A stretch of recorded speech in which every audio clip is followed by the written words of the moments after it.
Et bonjour à tous les amis, bienvenue pour cette nouvelle journée en exploration. Donc aujourd'hui nous quittons la ville de Suwa pour se diriger vers Matsumoto, voilà, qui est juste une étape dans la journée, parce qu'après on va dans une autre ville.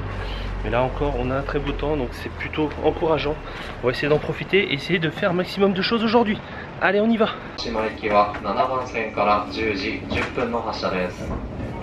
Bon ben voilà, après une bonne demi-heure de route de train, nous sommes enfin arrivés à Matsumoto. Donc là on va se diriger au château, on va en profiter pour visiter le château de Matsumoto bien entendu. Et voilà, tu vois, on a fait une petite pause, on a fait un petit détour au 7-Eleven, histoire de prendre 2-3 trucs à boire pour tenir. Et après je pense qu'on ira se poser, manger un petit truc, et après direction pour la prochaine étape. Parce que là il y a je crois à peu près 2h30 de route, il me semble qu'on a 2h30 hein, ouais. Donc tu vois, ça va être assez long. Mais normalement si on se démerde bien, on devrait avoir le temps de faire le château et peut-être un parc, on va voir. Et là tu vois, dans une petite rue, tranquille, le petit temple. Avec la petite entrée de Tori. Putain, je passe juste en fait.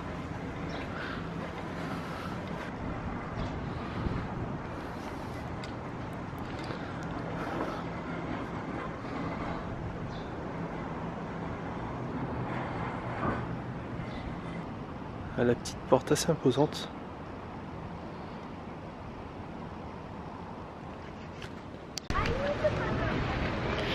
Allez, petit détour au niveau d'une petite rue juste à côté du château de Matsumoto. Et puis ici, hop, derrière moi, tu as une statue de Gelo. Assez amusant d'ailleurs. Et plutôt stylé. Tu vois le cadre, tout ça. Tu as des petits magasins de fleurs, tu as des petits souvenirs.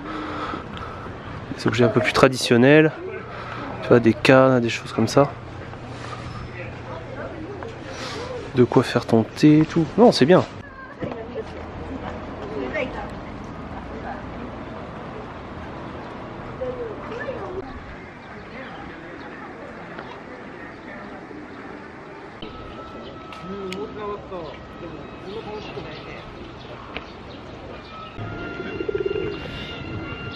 C'est vraiment pas mal le cadre.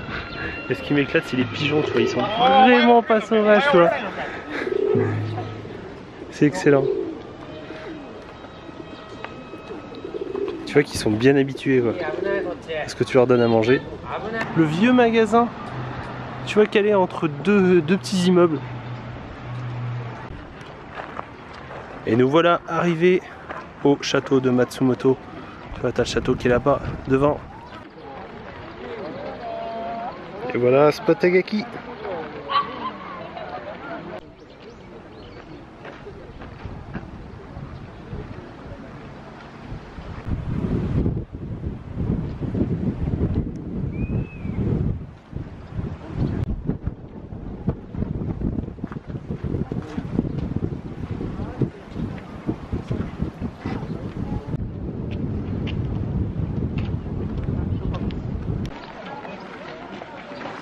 Et nous voici dans la cour du parc du château de Matsumoto. Il y a pas mal de monde quand même. Mais c'est très mignon avec les petites décorations, tout ça. T'as des... C'est assez fleuri et tout.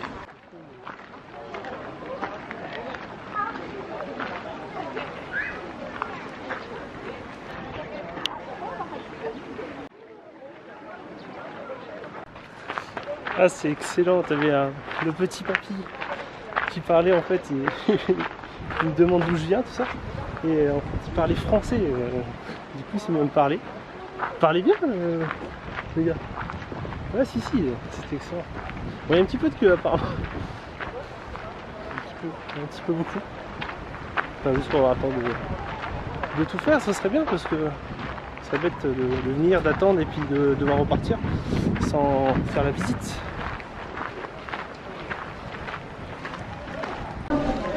Tu sais pourquoi il y a 50 cm?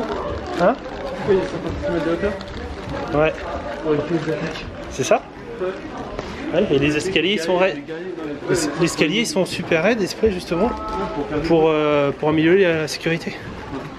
Le petit plafond c'est exprès que les gens importants sont au milieu et que les guerriers sont là. Ouais, les guerriers se font des... Et s'ils veulent attaquer, ils sont obligés de monter dessus, ils vont perdre du temps. C'est ça. Fais-nous ton guide. C'est bien, tu fais ça, tu fais bien le guide. Ah, il est chouette. Ah, tu vois, c'est bien ce qui me semblait, hein. C'est un original.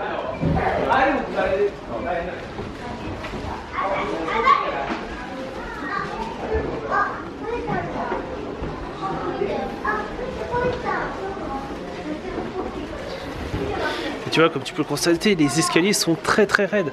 En fait, c'était fait exprès justement pour repousser les attaques en cas d'attaque dans le château. Bah, justement, c'était plus dur d'accès et c'était plus difficile à prendre en possession. Ça c'est de l'arme, ça. Les premières armes à coudre. Ouais.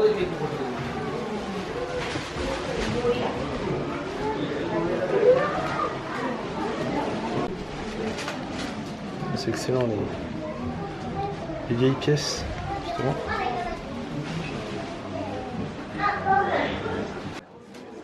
C'est vrai qu'ils sont quand même vachement bien travaillés, hein, au final.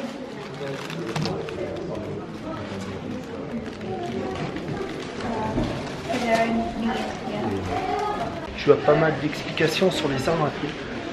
Là, j'ai une très belle armure de soldat. Ah, elle est chouette.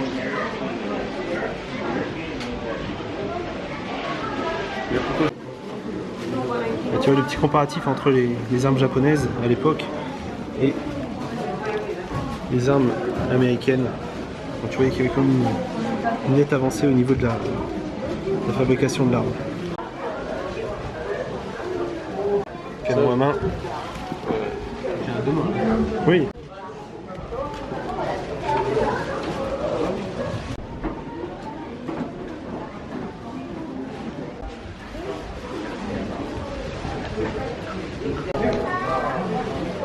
Et voilà, joli petit panorama du haut du château de Matsumoto.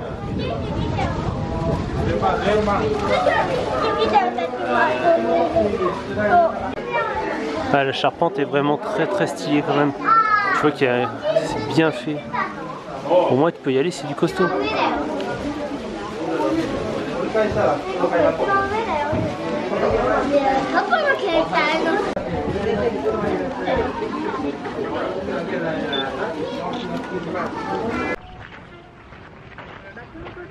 Voilà, visite du château terminée, ça a été vraiment très joli.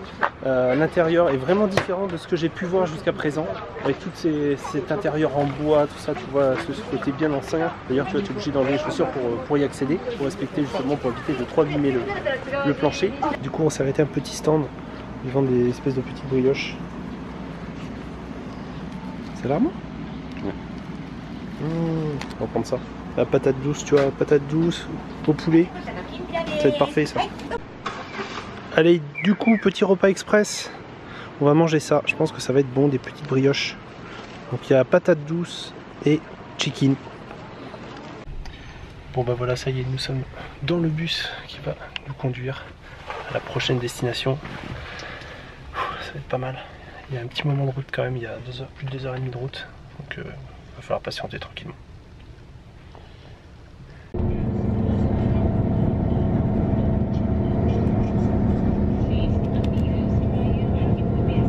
C'est chaud, comment que ça passe juste. Je peux dire c'est vraiment serré hein, pour passer à deux dans un tunnel.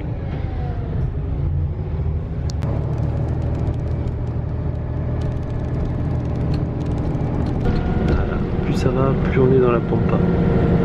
Nous voici enfin arrivés dans la ville de Takayama. Donc là on va rester 2 jours à cet endroit, on va en profiter, il y a pas mal de spots, c'est bien entendu sur Kimi no Na wa. Et il y a des parcs, il y a pas mal de petits trucs à visiter. Donc voilà, on va vraiment prendre le temps ici, se poser, chiller un petit peu, ça va être parfait. Allez, du coup direction le prochain logement qui est une petite guest house. Donc ouais, c'est ça. Ouais, c'est une guest house, une hôtel guest house. Voilà, genre d'hostel en fait, je crois. Voilà. Pourquoi Fabrice met ses lunettes de soleil, à votre avis? Les yeux explosés.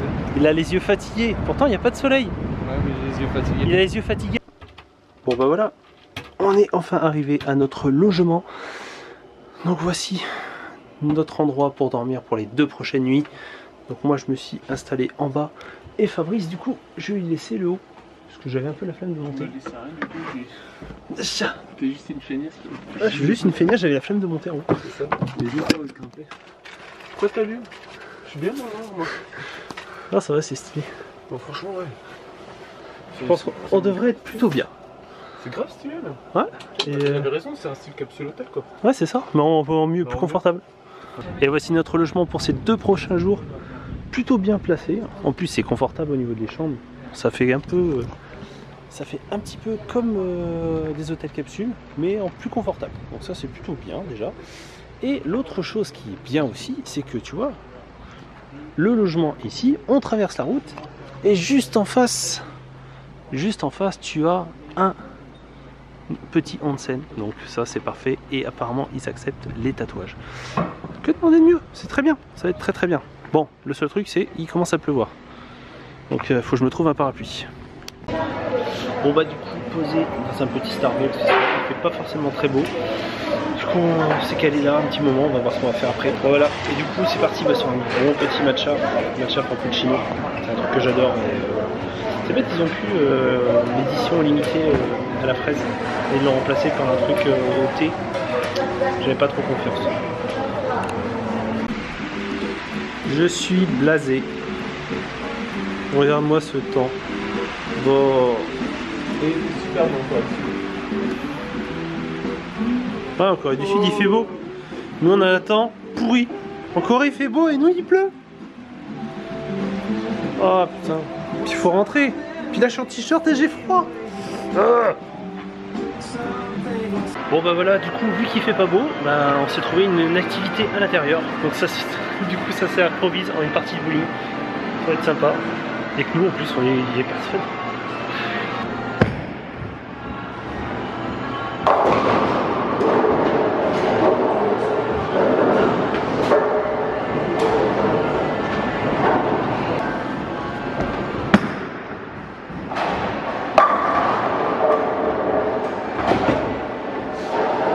Ah, t'as fait une de plus que moi. Et là, tu as la pression.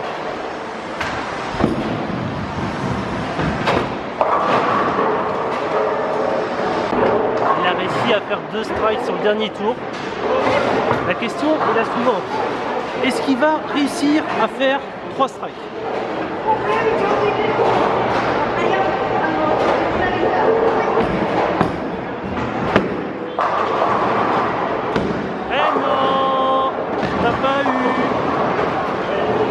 C'est qui le poisseux? C'est qui? Ah mais je sais pas ce qu'il a compris le machin. En fait il a fait 2 strikes. Sauf que première fois, donc toutes les quilles sont tombées, ça comptait 8. Donc après il n'y avait plus rien. Il a rejeté, ça fait un spare. Là il relance, gros strike, ça comptait 9. Et pourtant il n'y a plus rien. Et ben je jette au milieu maintenant. Peu importe où je vais l'acheter, ça sera bon. Ben, hey, mais je perds 10 points sur cette merde. Mais pas dans la goulotte. Jette pas dans la goulotte. Pas dans la goulotte. Ouais, je perds 10 points, c'est cool.